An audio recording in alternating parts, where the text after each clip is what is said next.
أعوذ بالله من الشيطان الرجيم. بسم الله الرحمن الرحيم. ثم الصلاة والسلام على محمد رسول الله وعلى آله وصحبه وسلم تسليما كثيرا. الحمد لله رب العالمين. والفجر وليالي العشر والشفع والوتر. قال رسول الله صلى الله عليه وسلم: من أيام أمل الصالح فيها أحب إلى الله من هذه الأيام، يعني عشر ذو الحجة. قال أصحاب رسول الله صلى الله عليه وسلم: ولا جهاد في سبيل الله. قال رسول الله صلى الله عليه وسلم: ولا جهاد في سبيل الله إلى رجل خرج بنفسه وماله فلم يرجع من ذلك بشيء. إن شاء الله سبحانه وتعالى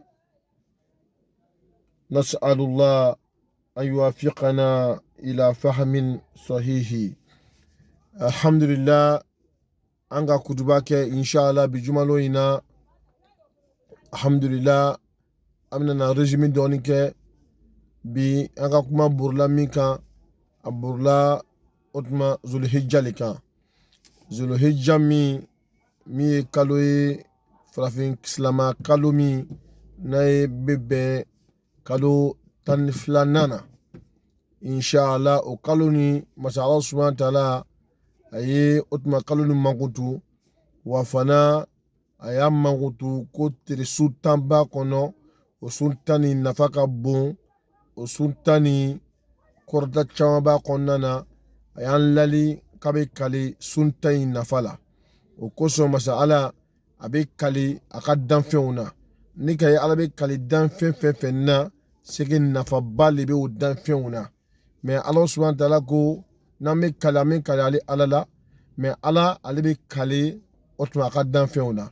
Donc masa Ala kalila o tuma Zulhijja sultana ka damina su fɔlɔ ma fo ka taa se o tuma selilon yɛlɛ ma. Masa Ala kalila o sultan in na. Mun de bɛ sultan in kɔnɔna na? Sultan in Ala bato de b'a kɔnɔna na, sundo de b'a kɔnɔna na fo ka taa se arafa lon ma. O tuma lon minnu o su ninnu kelen kelen bɛɛ lajɛlen ka damina a sɔgɔmada ma fo ka taa se a su ma, o bɛɛ ye Ala sɔsɔ ye, o bɛɛ ye Ala bato ye, o bɛɛ ye o tuma Ala wele ye, o bɛɛ ye zikiri ye. Tile tan nin kɔnɔna na hɛrɛ kow de bɛ a kɔnɔ dɔrɔn. C'est-à-dire a kan ka laɲɛnamaya ni fɛn min ye, a fɔlɔ fɔlɔ o de ye ka sun don ni Ala ka fanga d'i ma ka sun don. C'est-à-dire ka zikiriw kɛ, ka sarakaw bɔ, ka ɲumanw kɛ a kɔnɔna na, ka ɲumanw kɛ a kɔnɔna na. Walasa Ala bɛ se ka yafa an ka jurumu ma. Sabu Ala ka adamaden an dana, an wolola jurumu kɔnɔ, wa fana bɛ fato ni jurumu ye. Donc masa Ala ka lɔnbabaw dɔw de bɔ ka an lasu ka taa lɔnbaba ninnu ma, walasa Ala bɛ se ka kɛ sababu ye ka yafa an ka jurumuw ma. O de kosɔn masa Ala kalila a ko wal fajiri, a kalila fajiri la. Fajiri fana ye seli waati dɔ le ye. Ala subhanahu wa ta'ala ko ne Ala ka nɔgɔya ile silamɛ min ma, c'est que vraiment i tɛ munafiku ye. Parce que fajiri seli min don Ala kira alayhi salatu wassalam a tun bɛ munafiku ninnu k'o lɔn ka bɛn fajiri seli ma. N'a tun k'a ye ni silamɛ minnu tun tɛ na fajiri seli la, Ala kira tun b'a lɔn k'a fɔ olu ye munafiku le ye. Parce que fajiri seli ye seli min ye Ala ta nɔgɔya munafiku ma cogoya si la. Donc i ka ye Ala bɛ kalila fajiri seli ma, c'est que i t'a sɔrɔ seli tɔgɔla ni a fanga ka bon, wa fana hɛrɛ caman b'a kɔnɔna na. Donc a ko wala yalil ashiri ka ban ka kali sultan in na, ka ban ka kari shafri an min ye fila fila ye, ka kali fila fila kan, wali witiri ani ka kali kelen kelen kan. A kelen a misaliya i n'a fɔ Ala wa shafi'i i bɛ se k'o misaliya ta cɛ ni muso, a ka danfɛn fɛn fɛn dan fila fila o de ye shafi'i. Donc masa Ala subhanahu wa ta'ala ko a ko o to sultan in kɔnɔna na, a ko lon kelen bɛ yen an b'a fɔ ma ko arafa. O arafa ni masa Allah subhanahu wa ta'ala ko hali mɔgɔ min bɛ taa heji la n'o ma arafa sɔrɔ, n'i ma arafa sɔrɔ tuma min na ni ka heji kɛ, i y'a heji kɛ heji gansan ye. Mais ni ka mɛn alhaja harafa, al-hajji harafa ni ka meko hajji arafa lo donc o la ala ko aw min ma se ka taa o tuma hajji la a ka kan fɛn min kɛ o de ye ka sun don ala ko mɔgɔ mɔgɔ ka sun don arafa sun don ala kama kira kama imana no itisaba ala ko k'a bɛ san 2 jurumu de yafa san tɛmɛni ani min bɛ nana a bɛ yafa o jurumu ma pewu k'i saniya ka ban tugu arafa lon ala ko a bɛ kabako minnu kɛ fana a ko silama minnu bɛ yen n'o ni bɛ jahanama kɔnɔ ni arafa lon sera ala bɛ mɔgɔ 70,000 sama k'o bɔ jahanama kɔnɔ ka sababu kɛ arafa ye n'i m'a faamu tuma min na ni président bɛ o tuma sankula foli kɛ a bɛ discours minnu kɛ i b'a ye a bɛ prisonniers dɔw libérer wa fana fɔlɔ ni Jean Paul Dieu tun nana farafin jamanaw kɔnɔ i b'a ye o tun bɛ grâce présidentielle kɛ ka mɔgɔw libérer nin bɛɛ lajɛlen o b'a yira k'a fɔ ko masa ala ka hinɛ ka bon fo a bɛ kɛ o tuma exemple ye ka yira o tuma a ka danfɛnw na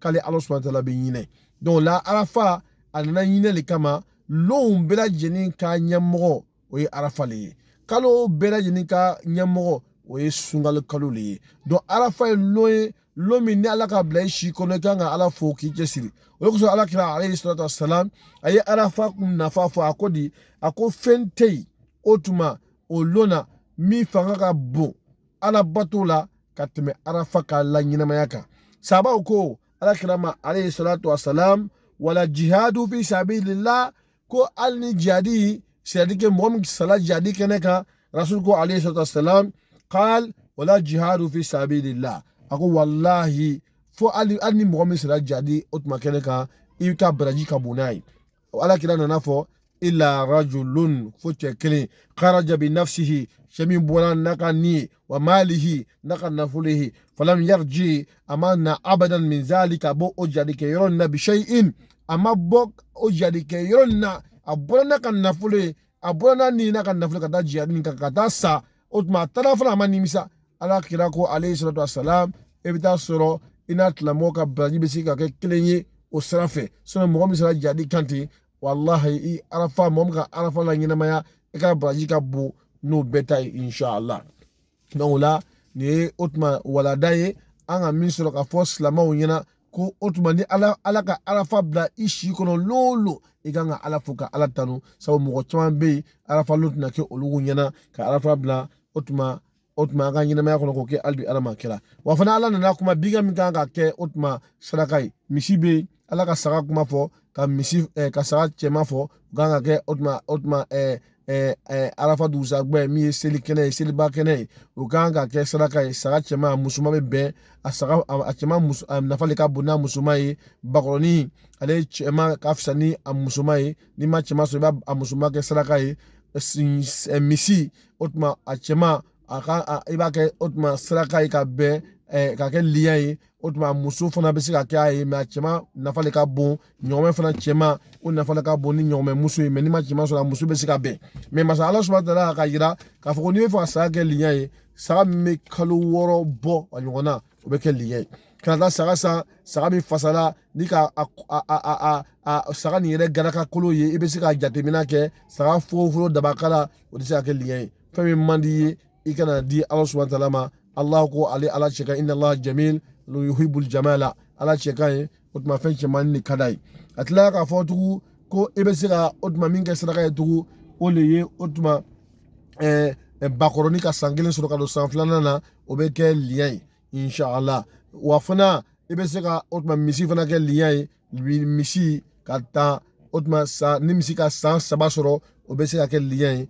wa fana ni ɲɔgɔmɛ ka san 5 sɔrɔ inshallah o fana bɛ kɛ liya ye o liya fana a bɛ faga ka sogo tilan layɔrɔ 3 fankelen bɛ tolu kɔnɔ fankelen bɛ di o tuma ilɔmɔgɔw ma fankelen bɛ di dɛsɛbagatɔw ma inshallah donc an b'a ɲini ala fɛ nas'alullah an yuwafiqana ila fahmi sahihi alhamdulillah nous venons d'intervenir en Bambara on parlait réellement de ce grand mois de Zulhijja comme Allah nous dit il dit wal fajri il jure par l'aube de Fajr il jure par ce l'aube-là en disant Walayal al-Ashri, il jure sur les 10 nuits.